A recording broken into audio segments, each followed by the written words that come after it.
If somebody's thinking about investing and obviously they're hoping to back the next Uber or something, what are some of the... So here's what I look for. Like if you imagine a stack, right? And we're looking for a stack of things to all stack up. So the basic one is a value proposition. The fundamental value proposition's got to be solid. And that means that they've got a good solid concept. They know who they serve, an audience.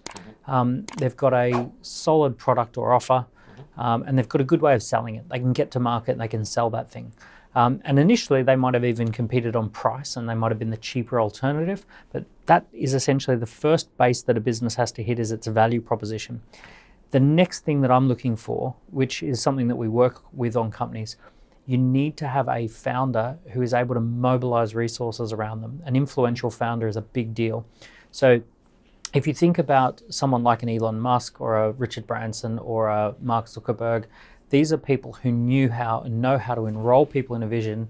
They know how to get things done. They know how to magnetize investors and magnetize suppliers, and they kind of build almost a cult loyalty around them.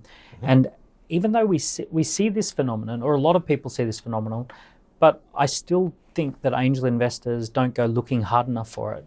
That just because a company's got a great value proposition proven, if you've got a dull little technical person who isn't able to inspire their team around them, it runs out real fast. That you can have a team of 10 people and that's about as big as you can get. They have to be able to mobilize resources.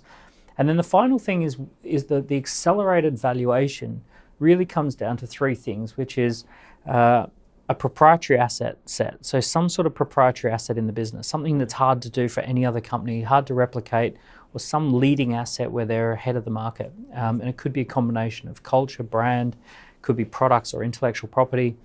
So some sort of a proprietary asset. The next thing is that they have a great team. So you're looking for an operational team, a dynamic team, a team that's got chemistry, that's working, that's performing. And the final one's recurring revenue, or at least predictable revenue, so that you can actually forecast out and say, this is how they're going to be making, this is pretty much how they're going to be making their revenue a year from now. And this is how much, roughly speaking, they're going to make. Now, when you get those three things, the recurring revenue, the operational team, and the proprietary asset, if those three things click into gear, then the business goes.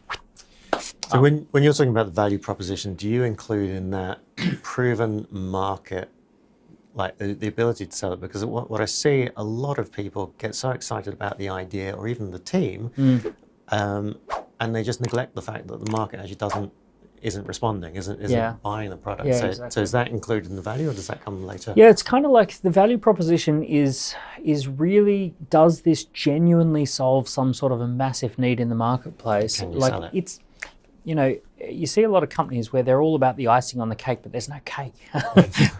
And the value proposition is ultimately what is the deep intrinsic need for this business to exist? What problem does it ultimately solve? And are there lots of people who have that problem?